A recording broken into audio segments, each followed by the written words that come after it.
Welcome to ஜென்டாக் channel. இன்றைக்கி நம்ம என்ன பார்க்க போகிறோம் அப்படின்னா, மரவள்ளிக்கிழங்கு வச்சு ஒரு சூப்பரான ஈவினிங் ஸ்நாக்ஸ் ரெசிபி தான் ரெடி பண்ண போகிறோம். இதை ஈவினிங் டைம் நீங்கள் ஸ்நாக்ஸ் ரெசிப்பியாக செஞ்சு கொடுத்தாலும் சரி தான், அல்லனா பிரேக்ஃபாஸ்ட்டுக்கும் நம்ம இதை வந்து யூஸ் பண்ணிக்கலாம். நாங்கள் வந்து ஈவினிங் டைம் தான் செய்வோம். கிட்ஸ் எல்லாம் ஸ்கூல் போய்ட்டு வந்தப்போ நம்ம இது செஞ்சு கொடுத்தோம் அப்படின்னா ரொம்ப ரொம்ப ஹெல்த்தியாகவும் இருக்கும், டேஸ்ட்டாகவும் இருக்கும். இந்த மரவள்ளிக்கிழங்கு ஃப்ரண்ட் அண்ட் பேக் அந்த முனி எல்லாத்தையும் கட் பண்ணிவிட்டு இந்த மாதிரி சர்க்கிள் ஷேப்பில் நீங்கள் என்ன செஞ்சுக்கலாம் அப்படின்னா கட் பண்ணி எடுத்துக்கோங்க. கட் பண்ணி எடுத்துகிட்டு அதுக்கப்புறமா அதில் இருக்கிற ஸ்கின் எல்லாத்தையுமே பீல் பண்ணி எடுக்கணும். அந்த நடுஸில் வெள்ளையாக இருக்கிறது மட்டும் தான் யூஸ் பண்ண போகிறோம். இது வந்து ஹைப்ரிட் கிழங்கு கிடையாது, இது வந்து நாட்டு கிழங்கு. ஒவ்வொரு ஊர்லேயும் ஒவ்வொரு மாதிரி கிழங்கு வகைகள் இருக்கும். இந்த கிழங்கு வந்து சீக்கிரம் வெந்துடும், குக்கரில் வேக வைக்க வேண்டாம்னு சொல்லியிருந்தாங்க அந்த கடைக்காரங்க. அதனால் இது வந்து ஒரு 10 நிமிஷத்துலேயே நம்ம என்ன செஞ்சாச்சு அப்படின்னா வேக வச்சு எடுத்தாச்சு. இந்த மாதிரி ஸ்கின் எல்லாத்தையுமே பீல் பண்ணி எடுத்துருங்க. இதில் பிங்க் கலரில் லைட்டாக இந்த மாதிரி ஸ்கின் வரும். இதை ரிமூவ் பண்ணிவிட்டு இதை நீங்கள் என்ன செஞ்சிடலாம் அப்படின்னா ஒரு பாத்திரத்தில் ஸ்டோர் பண்ணிவிட்டு கழுவிட்டு நீங்கள் என்ன செஞ்சுக்கோங்க அப்படின்னா வேக வச்சு எடுத்துக்கலாம். நான் வந்து இந்த மாதிரி பீல் பண்ணி எடுத்தாச்சு.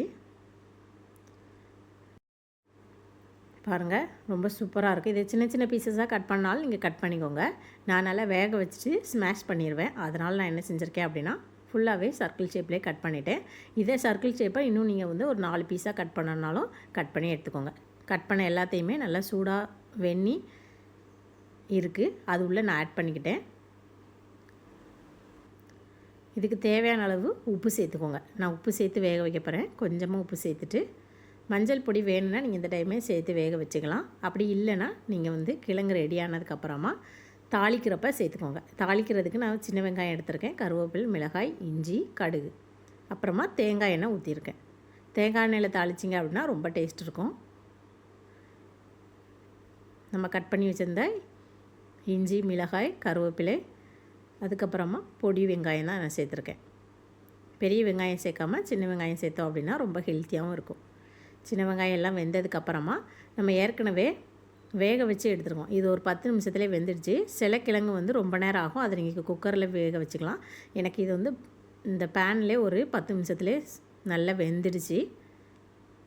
இப்போ இதை நல்லா ஸ்மாஷ் பண்ணணும். இந்த மாதிரி தண்ணி எல்லாத்தையும் வடிச்சிட்டு அதுக்கப்புறமா ஒரு மத்து வச்சு இந்த மாதிரி நல்லா ஸ்மாஷ் பண்ணிடுங்க. ஃபுல்லாகவே ஸ்மாஷ் ஆகக்கூடாது, பாதி கிழங்கு நல்லா ஸ்மாஷ் ஆகணும், பாதி கிழங்கு ஸ்மாஷ் ஆகாத மாதிரி. அந்த மாதிரி செஞ்சால் தான் ரொம்ப டேஸ்ட் இருக்கும். நம்ம சாப்பிட்றப்ப பாதி நல்லா சாஃப்டாக இருக்கும், பாதி வந்து இந்த மாதிரி கொஞ்சம் கொஞ்சமாக இருந்தால் தான் நல்லாயிருக்கும். இப்போ இது எல்லாத்தையும் நல்லா ஸ்மாஷ் பண்ணியாச்சு. இப்போ நம்ம வேக வச்சுருக்கோம்ல, அது கூடவே நம்ம கொஞ்சமாக மஞ்சள் பொடி சேர்த்துருக்கேன். இதில் மட்டன் மசாலா வேணும்னா நீங்கள் விருப்பம்னா நீங்கள் சேர்த்துக்கோங்க, அதுவும் நல்லா டேஸ்ட்டாக நல்லா என்ஹான்ஸ் பண்ணி கொடுக்கும். நான் வந்து மஞ்சள் தூள் மட்டும் தான் சேர்த்துருக்கேன். இப்போ வந்து நம்ம ரெடி பண்ணி வச்சுருக்கிற இந்த ஏரலக்கிழங்க இது கூடவே சேர்த்தாச்சு. சேர்த்துட்டு அடுப்பை ஆஃப் பண்ணிவிடுங்க. அடுப்பை ஆஃப் பண்ணிவிட்டு நல்லா மிக்ஸ் பண்ணி விட்டுக்கோங்க. இது கூடவே விருப்பம்னா நீங்கள் வந்து தேங்காய் சேர்த்துக்கோங்க.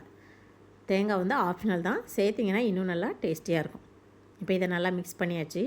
ஒரு சூப்பரான ஈவினிங் டைம் ஸ்நாக்ஸ் ரெசிப்பியாக நீங்கள் வந்து கிட்ஸுக்கு கொடுங்க. இதை வந்து நான் வந்து ஒரு பவுலுக்கு ட்ரான்ஸ்ஃபர் பண்ணிக்கிட்டேன். ஒரு சூப்பரான மரவள்ளிக்கிழங்கு ரெசிபி ரெடி. ட்ரை பண்ணாதவங்க இந்த மாதிரி ட்ரை பண்ணி பாருங்கள். ரொம்ப ஹெல்த்தியாகவும் இருக்கும், டேஸ்டியாகவும் இருக்கும். இது நல்லா சூடாக இருக்கப்பவே சாப்பிட்டோம் அப்படின்னா ரொம்ப ரொம்ப நல்லாயிருக்கும். அடுத்து நம்ம என்ன பார்க்க போகிறோம் அப்படின்னா, இது வந்து அரிசி மாவு, அதாவது இட்லி அரிசி மாவு. நான் வந்து ரெடிமேட் இட்லி அரிசி மாவு எப்படி ரெடி பண்ணலாம் அப்படின்னு சொல்லி வச்சுருந்தேன். இது வந்து அந்த மாவு தான் நான் எடுத்திருக்கேன். அதில் இன்றைக்கி நம்ம வந்து இடியாப்பம் எப்படி செய்யலாம் அப்படி சொல்லி பார்க்கலாம். நான் வந்து பச்சரிசியில் எப்போவுமே நம்ம வந்து இந்த மாதிரி இடியாப்பம் செய்வோம். இது வந்து ரெடிமேடில் புழுங்கல் அரிசி, அதாவது இட்லி அரிசி. இந்த இட்லி அரிசியில் நான் ஒரு 1.5 கப் எடுத்திருக்கேன். இந்த மாவு வந்து நீங்கள் வந்து எப்படி செய்யணும் அப்படின்னு சொல்லி உங்களுக்கு வேணும் அப்படின்னா இதோட வீடியோ லிங்க் வந்து நான் வந்து டிஸ்கிரிப்ஷனில் கொடுக்கேன். ரெடிமேட் இட்லி அரிசி மாவு நான் ரெடி பண்ணேன். உளுந்து சேர்க்காத மாவு இது, வெறும் அரிசி மாவு மட்டும் சேர்த்துருக்கேன். இப்போ வந்து 1.5 டம்ளர் நான் என்ன செஞ்சுருக்கேன் அப்படின்னா அரிசி மாவு, இட்லி அரிசி மாவை சேர்த்துருக்கேன். அதில் நான் என்ன செஞ்சுருக்கேன் அப்படின்னா ஃபஸ்ட்டு வந்து அந்த எந்த கப்பில் எடுத்தோமோ அதே கப் அளவில் 1 கப் நான் என்ன செஞ்சுருக்கேன் அப்படின்னா சூடான வெந்நீர் சேர்க்க போகிறேன். கொஞ்சம் கொஞ்சமாக சேர்த்து நல்லா மிக்ஸ் பண்ணிக்கோங்க. வெந்நீர் தேவைப்பட்டுச்சுன்னா நம்ம கூடுதலாக ஆட் பண்ணிக்கலாம். இந்த மாவுல உப்பு சேர்த்து நம்ம பிணைஞ்சிட்டோம் அப்படின்னா இடியாப்பம் வந்து கொஞ்சம் சூப்பராக இருக்கும். லைட்டாக சேர்த்தா போதும், ரொம்ப அதிக அளவில் சேர்க்க வேண்டாம். திரும்பியும் நான் என்ன செஞ்சுருக்கேன் அப்படின்னா தண்ணி சேர்த்துருக்கேன். 1.5 கப் எடுத்து அதே அளவுக்கு தான் நான் என்ன செய்கிறேன் அப்படின்னா தண்ணி சேர்க்குறேன். நல்ல சூடாக அந்த தண்ணி இருக்கணும். வெறும் பச்சை தண்ணி செஞ்சோம் அப்படின்னாக்கி நமக்கு வந்து இடியாப்பம் வந்து நல்லா வராது. கொஞ்சம் நல்லா வெந்நீர் சேர்த்து செஞ்சோன்னா தான் அந்த இடியாப்பம் வந்து நல்லா சாஃப்டாக வரும். மாவு நல்லா பிணைஞ்சிக்கோங்க. சூடு வந்து கை பொறுக்கக்கூடிய அளவுக்கு இருக்கப்போ நல்லா இந்த மாதிரி மிக்ஸ் பண்ணி எடுத்துக்கிட்டோம் அப்படின்னா நமக்கு வந்து இடியாப்ப குழலில் வச்சு இடியாப்பம் சுடுறதுக்கு வந்து நல்லாயிருக்கும். மாவு ரொம்பவும் திக்காக இருக்கக்கூடாது, ரொம்பவும் லூஸாக இருக்கக்கூடாது. இந்த மாதிரி ஓரளவு டைட்டாக இருக்கணும், சூடும் இருக்கணும். மாவு ரொம்ப ஆறிட்டினாலும் உங்களுக்கு இடியாப்பம் புளியறதுக்கு கஷ்டமாக இருக்கும். மாவு ரெடி ஆகிடுச்சு. இதில் வந்து நான் ஒரு 3 இடியாப்பம் தான் சேர்ப்பேன். அதனால் நான் என்ன செஞ்சுருக்கேன் அப்படின்னா 3 வாழை இலை வச்சுருக்கேன். வாழை இலையில் நம்ம செஞ்சோம் அப்படின்னா அது வந்து ரொம்ப ரொம்ப டேஸ்ட்டை நல்லா என்ஹான்ஸ் பண்ணி கொடுக்கும். ரொம்ப சூப்பராகவும் சுவையாகவும் இருக்கும். இட்லி பாத்திரத்தில் வாழை இலை ஒரு 3 இலை இந்த மாதிரி கட் பண்ணி வச்சுக்கோங்க. நீங்கள் எத்தனை இடியாப்பம் செய்கிறீங்களோ அதுக்கு ஏற்றாக்கில் நீங்கள் வந்து சின்ன சின்னதாக கட் பண்ணிக்கோங்க. பாருங்கள், இடியாப்பம் வந்து ரொம்ப சூப்பராக டேஸ்ட்டாகவும் இருந்துச்சு. நமக்கு வந்து புளியறதுக்கு வந்து ரொம்ப ஈஸியாக தான் இருக்கும். புழுங்கல் அரிசி இடியாப்பமும் நான் வந்து இதே அரிசி மாவு வச்சு நம்ம வந்து அதாவது மாவை அரைச்சி செஞ்சுருக்கோம். இது வந்து மாவை வந்து மில்லில் கொடுத்து திரித்து செய்கிற இடியாப்பம். இப்போ இதில் 2 அணை நான் வச்சுட்டேன். 3 இடியாப்பமும் இப்போ வச்சாச்சு. மீதி இருக்கிற மாவு வந்து அப்படியே இருக்கட்டும். இதையும் நம்ம ஒரு ஸ்நாக்ஸ் ரெசிப்பியாக செஞ்சுக்கலாம். இப்போ வந்து இதை வந்து ஒரு 10 நிமிஷம் வேக வச்சு எடுத்துக்கோங்க. நல்லா வெந்நீர் சூடானதுக்கப்புறமா இட்லி பாத்திரத்தில் வச்சுட்டு நல்லா வேக வச்சு எடுத்துட்டோம் அப்படின்னா ஒரு சூப்பரான அரிசி மாவு இடியாப்பம் வந்து நமக்கு கிடச்சிரும். ரொம்ப டேஸ்ட்டாக இருக்கும். இது கூட நீங்கள் தேங்காய் பால், நாட்டு சக்கரை சேர்த்து சாப்பிட்டாலும் சரி தான். அப்படி இல்லை அப்படின்னா சாம்பார், கடலை குழம்பு சேர்ந்து சாப்பிட்டாலும் நல்லாயிருக்கும். மீதி இருக்க மாவை நான் இந்த மாதிரி உருண்டைகளாக உருட்டி எடுத்துக்கிட்டேன். இதையும் நம்ம என்ன செஞ்சுக்கலாம் அப்படின்னா வேக வச்சு எடுத்துக்கலாம். அரிசி மாவு இருந்தால் நம்ம என்னெல்லாம் செய்வோமோ அதே மாதிரி இந்த ரெடிமேட் இட்லி அரிசி மாவுலேயும் நம்ம இத்தனை வகையான ரெசிபி செய்யலாம். இப்போ இடியாப்பம் ரெடி ஆகிடுச்சு. எப்படி வந்திருக்கு சொல்லி பார்க்கலாம். இடியாப்பம் வந்து அப்படி நல்ல உதிரி உதிரியாக இருக்கும். நம்ம வந்து இலையில் வந்து ஒட்டவே ஒட்டாது. நம்ம துணி வச்சுருந்தோம் அப்படின்னா துணியில் சில நேரம் ஒட்டும். இட்லி துணிலாம் வச்சோம் அப்படின்னா இந்த மாதிரி வாழை இலையில் வச்சு செய்கிறப்ப அந்த இடியாப்பம் வந்து ஒட்டவே ஒட்டாது. ரொம்ப சூப்பராக இருக்கும். பாருங்கள் எந்த அளவுக்கு உதிரி உதிரியாக இருக்குன்னு. இந்த அளவுக்கு நம்ம கையிலையும் ஒட்டாது. அந்த அளவுக்கு நமக்கு வந்து இடியாப்பம் வந்து நல்லா உதிரி உதிரியாக இருக்கும். இது கூட தேங்காய் பால்னாலும் நீங்கள் ஆட் பண்ணி செஞ்சுக்கலாம். நான் வந்து இதில் ஒரு இடியாப்பம் தனியாக எடுத்துட்டேன். மீதி இருக்க 2 இடியாப்பம் அப்படியே வச்சுருக்கேன். இப்போ இடியாப்பமும் ரெடி ஆகிடுச்சு. அடுத்து ஒரு பேனில் என்ன வச்சுருக்கேன் அப்படின்னா சிறுபருப்பு சேர்த்துருக்கேன், தேங்காய் எண்ணெய் சேர்த்துருக்கேன், அப்புறம் உளுந்தம்பருப்பு சேர்த்துருக்கேன், கறிவேப்பிலை, அப்புறமா சின்ன வெங்காயம். சிறுபருப்புக்கு பதிலாக நீங்கள் வந்து கடலைப்பருப்பு சேர்த்துக்கலாம். கடலைப்பருப்பு இல்லை அப்படிங்கிறவங்க சிறுபருப்பு சேர்த்துக்கோங்க. இல்லை கடலைப்பருப்பு வந்து உங்கள் உடம்புக்கு செட் ஆகாது, கேஸ்ட்ரிக்காக இருக்குது அப்படின்னு நினைக்கிறவங்க சிறுபருப்பு சேர்த்துக்கோங்க.